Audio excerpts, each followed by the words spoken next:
Okay, looks like we're good. Okay. I'll make So- a motion to come out of executive session. Second? Roll call, Amy? Kathleen, Yes. Vicky, Yes.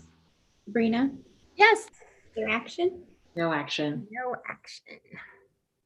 All right, Kelly Jo. Discussion item 1. Would be our August, September data report. I just wanted to highlight some of our statistics from that.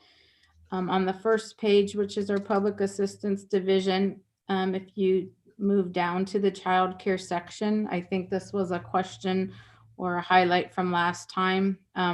So you see that we authorized about 9 less children from August to September for childcare subsidy, 540 to 531. But you also see a significant decrease in the funds used to cover those children. That is a result of children being placed in different centers for different hours. And the centers are different types of centers. So you could have children that were authorized, but for a part-time basis, children authorized for a full-time basis. We do know during this period that we had centers that were certified as COVID centers. So there were different fees assigned to those. So the differential in price has to do with the status of the child and where they're at with the child care center. So those numbers are accurate. I just wanted to explain those to you. Well, you know what, Kelly Jo, I had a similar question on the food assistance. It looks like we assisted 85 less people, but the amount issued went up significantly. Right. So an individual that's not employed, I don't even remember what the grant amount is. It's like $200+. But say, for instance, you have a elderly person that qualifies for for food assistance, but they're on Social Security. Their grant amount would be reduced based on their income. So that's how you would see a fluctuation in the amount of issuance, the benefits on the card versus the amount of people, because the benefit differs based on earned and unearned income coming into the household. So similar to the child care, but from a financial versus a status standpoint. Does that make sense? Yeah. Okay. Thank you. You're welcome.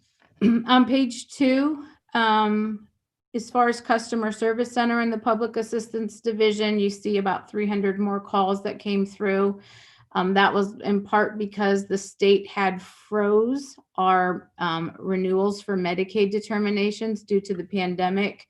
And so it was during this time that they lifted that freeze and they started to send out notices that they were being renewed. And so that correlated to more calls coming into the center asking questions. So that is what has been identified for that increase. Under the benefit recovery section, benefit recovery collections had been frozen from April through September per Ohio Department of Job and Family Services. While you see those minimal amounts in August and September, those were individuals that, despite the freeze, still wanted to make payment. And in order to do that, those amounts had to be entered into the system. So typically you would see thousands of dollars in collections, but they were frozen during that period. But that's why there's minimal amounts there. Hey, Kelly Jo, under net transportation, would you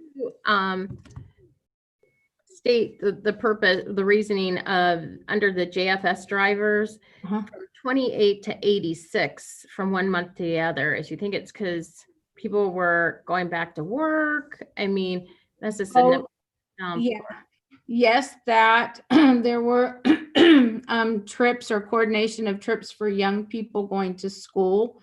Also, some CCMEP, some child welfare, we had some increased trips there. And also, it's not reflected here, but Emerald was not able to accommodate all of our requests under their contract during that period. So between Scenic View, you see them as a provider, they're kind of our contracted provider of last resort, and our JFS drivers, we picked up where they could not meet the need. So I think it's a number of things in that category. I know. And you want to hear something funny? When I saw Jeff as drivers, PA, instead of public assistant, I'm thinking PA, what are we going to PA for? Yeah. Why are you crossing the border? Yeah, I'm sorry. Our acronyms are horrible. Horrible. I know I sent something to Gene and it was UI and I forgot to tell him UI was unemployment or whatever. Unemployment, whatever. Sorry, Gene. So anyways, page 3 is our Ohio Means Jobs. Under that, I just wanted to reference in September, our unemployment rate in Portage was 7.1%. At that time, the state unemployment rate was 8.4%. So we have fared better than the state in that. On page 4, if you look at the participation rates for our families and 2 parents, it's really poor. And that is in part because of COVID and pandemic and families not participating because of risk.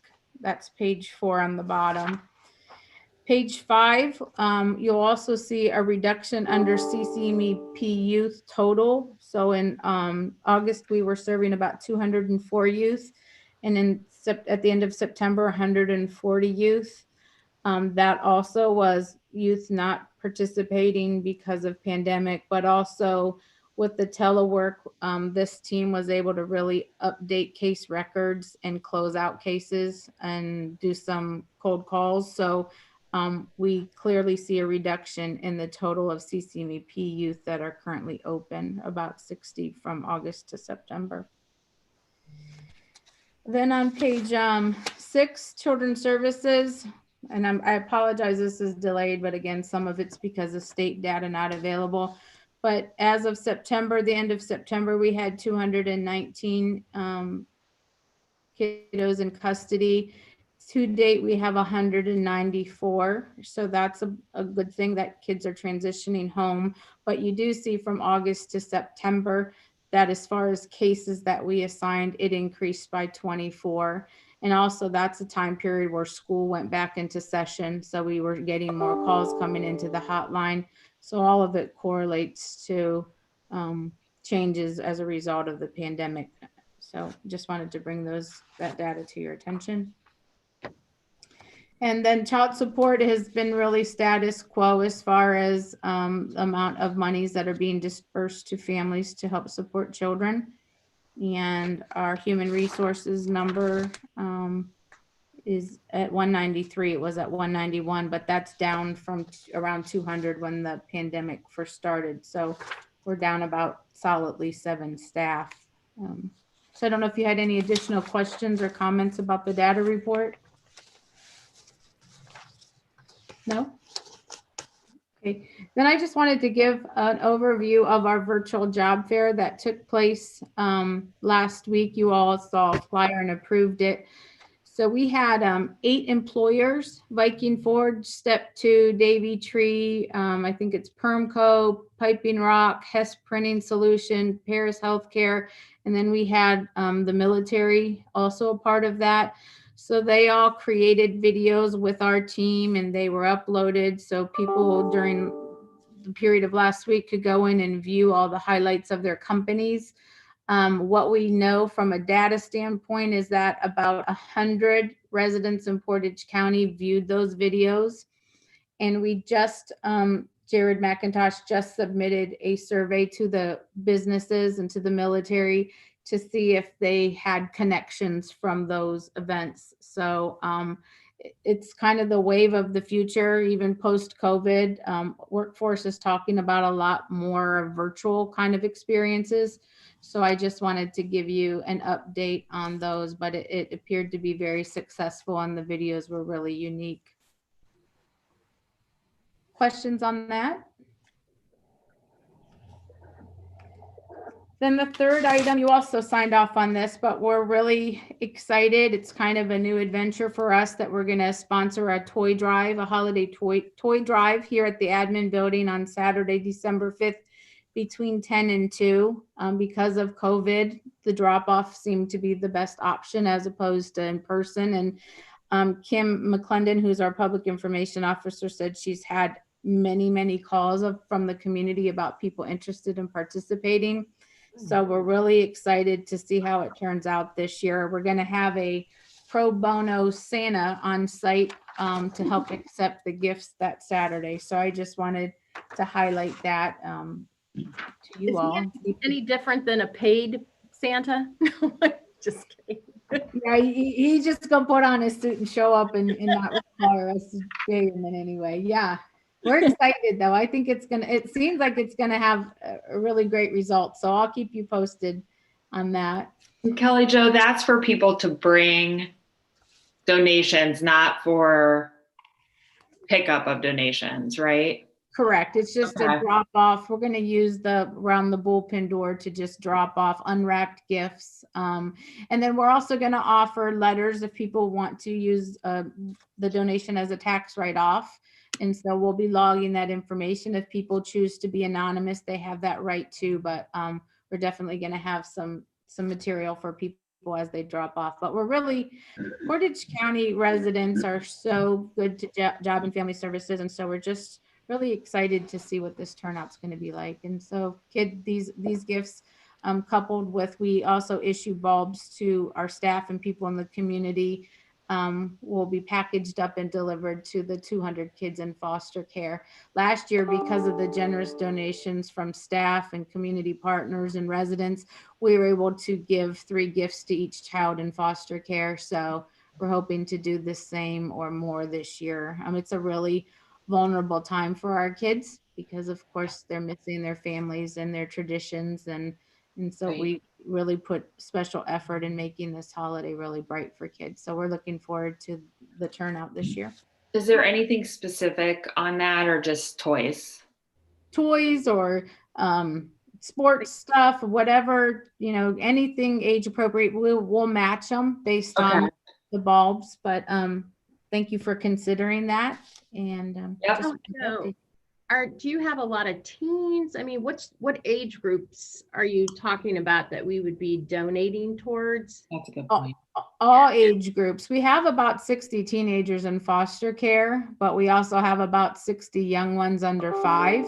So I think it's really split in a third. So we have about a third of young ones under 5, a third of young people, 5 to 12, and about a third of teenagers. So I adopted a kid that's 13 that likes a lot of not Power Ranger, but SWAT team kind of stuff. And so but it's split kind of evenly across all age groups. Kelly, I know toys would be more appropriate, but would cash be accepted? I know someone would have to shop if you have cash, but Yeah. Yes. The one letter we sent, if anybody wanted to either provide gift cards or cash donations, we asked that they be submitted to our fiscal department and Job and Family. We send out thank you letters for all of those. But yes, I think teenagers also like gift cards a lot. So, but cash, we can also fill in the gaps of things with cash donations. To date, we have about $500. I think I have 250 submitted to you today, and a couple other came in. Streetsboro Fire Department submitted a cash donation, and then one of our managed care plans in Ohio committed to an $1,000 donation. So we're seeing a lot of people wanting to donate cash as well. So thank you. That was a great question. Good.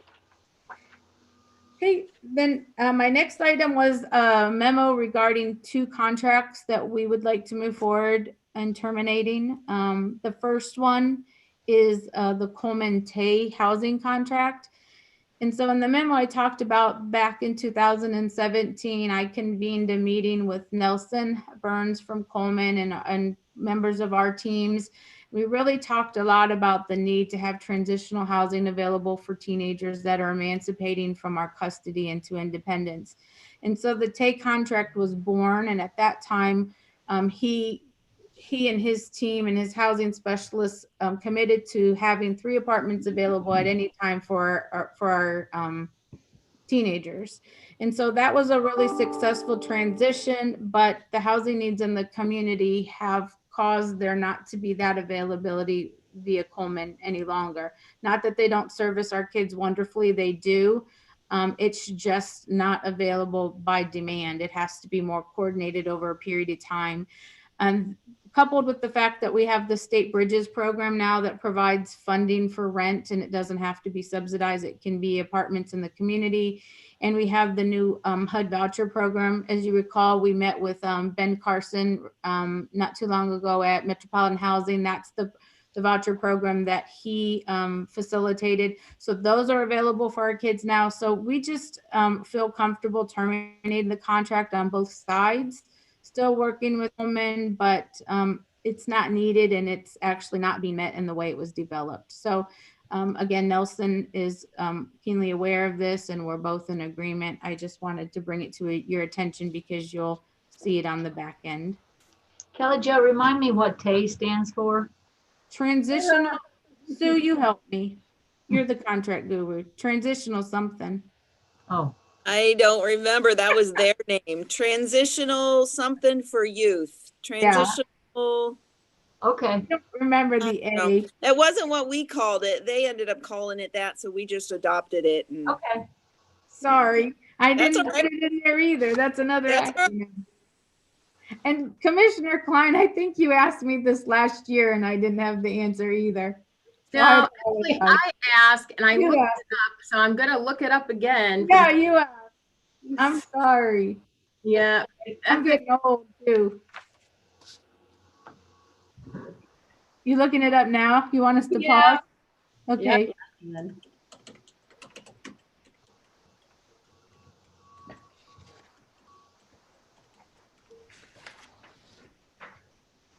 Transitional age youth. Oh, Aged youth housing. Okay. Thank you for doing that. I will never forget that again. It's gone now. We terminated it. Till next year. It's on the record, Kelly Jo. Yeah. The next contract that we would like to move forward in terminating is with Town Hall 2. It's an alcohol and drug screening contract. So this contract has been in existence for years. At their origination of the contract, they were conducting our drug and alcohol swabs and screenings. Within the last few years, we have been able to receive training ourselves in-house where our social workers can screen our families, individuals and families on site. So that is no longer a value for us in that we can do it when we're out in the field. The other component of this contract was that there was a self-assessment screening that they were coordinating via the contract. But that assessment really is coming back with really 90% of the data is that it's not showing an indication of additional needed services. And we don't feel that that is fact-based, especially it's coming from a self-screening tool, because we do see firsthand the struggles of our families with substances. So in essence, we really prefer to have full drug screenings instead of self-assessments. So I did convene a meeting with Town Hall 2. And so in my negligence, I did not realize that we had not been referring as minimally as we had until after we renewed this contract in October.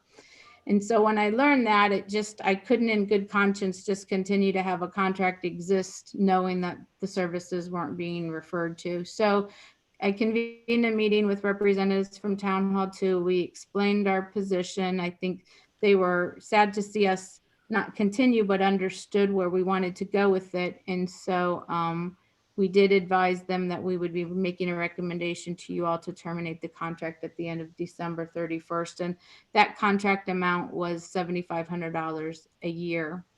On a different note, though, with the JFS group home and us seeing a lot of kids transitioning to the group home from juvenile corrections with significant substance abuse issues themselves, Town Hall 2 has agreed to run groups out of the group home twice a month starting in January and do some really good work with our kiddos there. So we're not abandoning our relationship with them. We're kind of shifting it into a different need space. So I just wanted to update you there.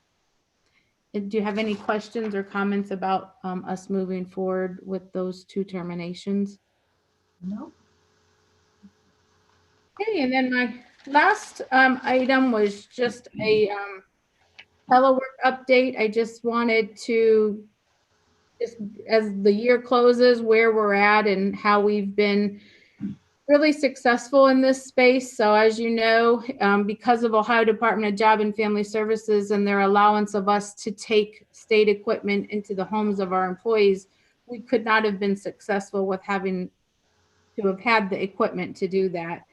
And so relevant to teleworking, just some highlights from different divisions. In the public assistance world, pre-COVID-19, our staff there have work expectations. They have to complete so many tasks, complete so many interviews and redeterminations in a workday. And so they were at about 91.3% productivity in 2019. And from May to October, we've never had a month where our staff have been under 100%. And July and August, they were at 121% capacity, and August was 120%.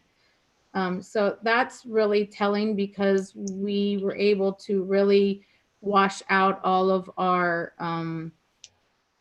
delinquencies as far as cases. We've caught up. And so, and not just in Portage County and other shared services counties that do public assistance work, they're reporting those same kind of outcomes under the telework umbrella.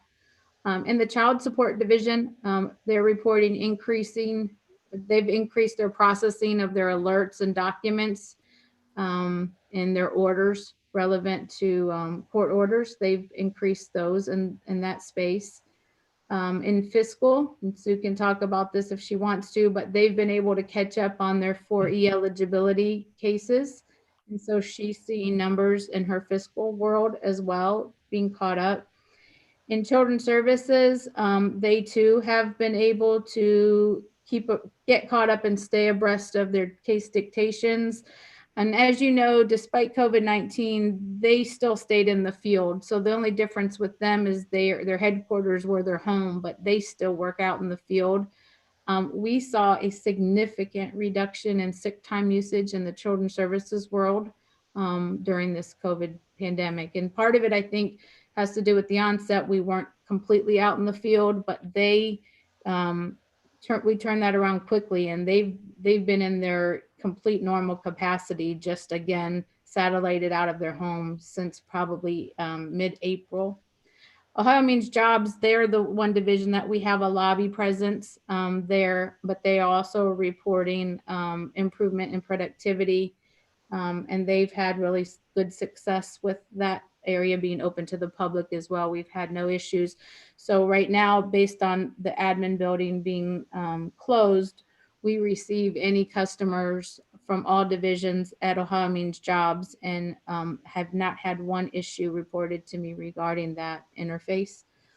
And then fiscal also, or not fiscal, IT reports good things as far as our staff growing and learning and technology. The two key points that I just wanted to bring to your attention on is that our staff, despite the pandemic, well, one, they so appreciate all the policies, county and JFS included, regarding support for their families during this time and relevant to childcare.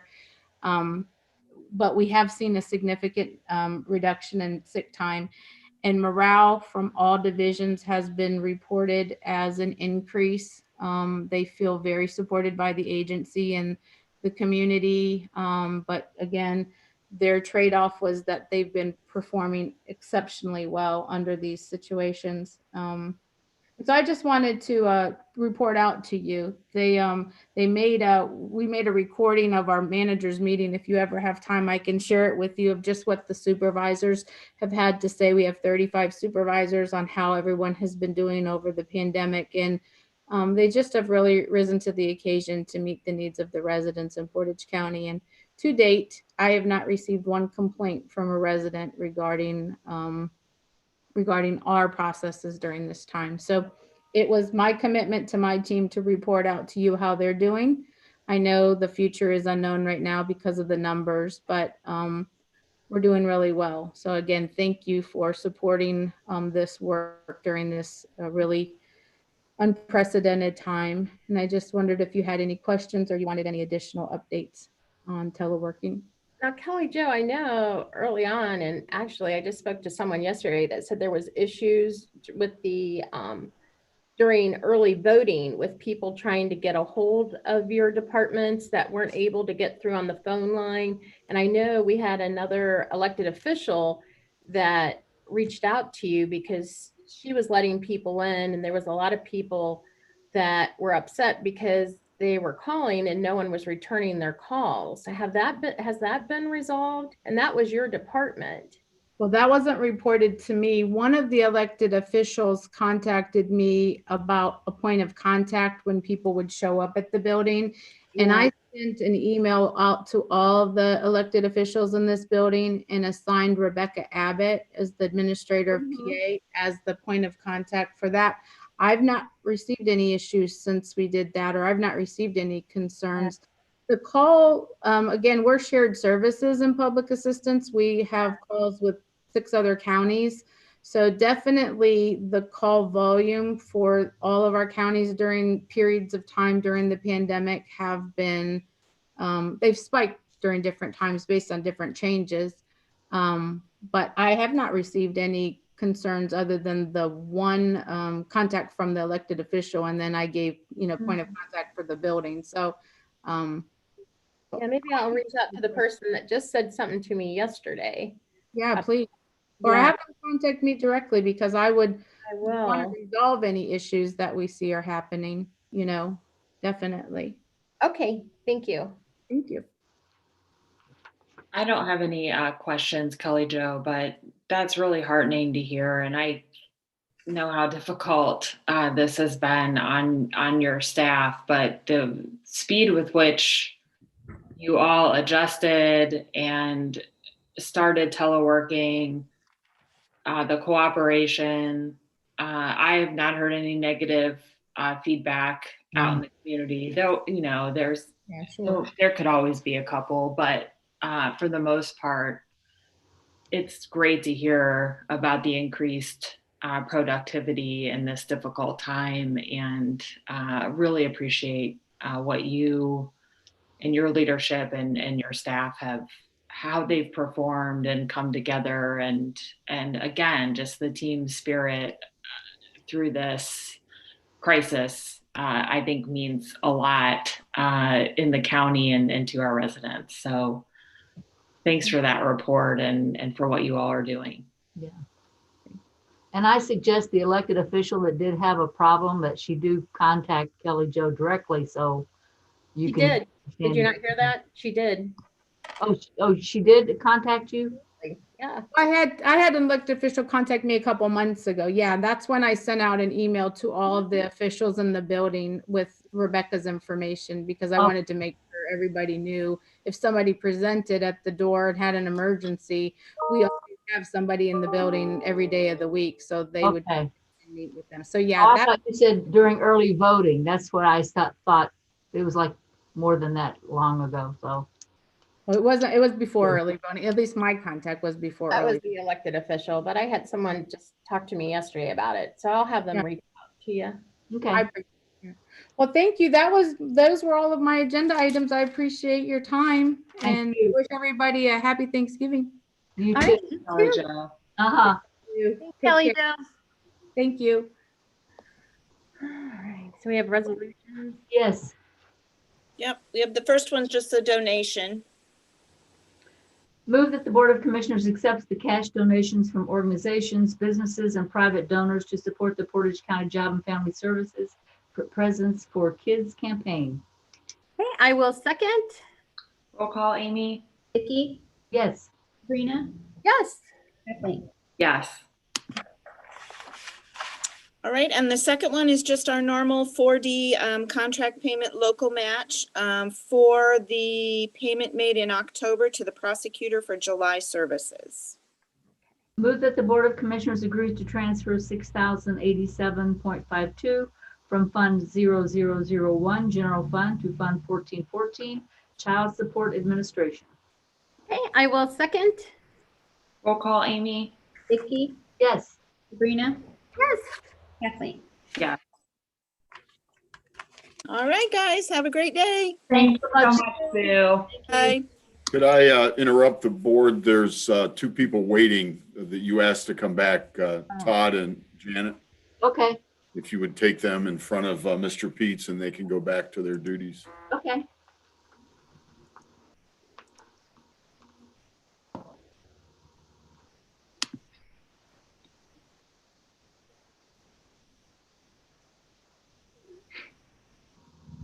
Hey again, Janet.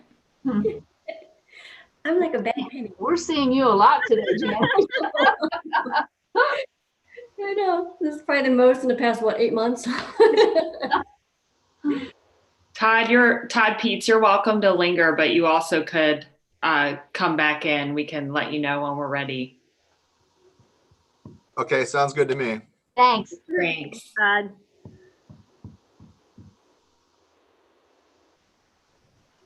There's Todd Bragg. I was just gonna text him and say, come back. I've been sitting here. It's weird. We have to rejoin when Jean lets us in. Okay, I think, Janet, I believe this could go under executive session for employment. okay. Yeah.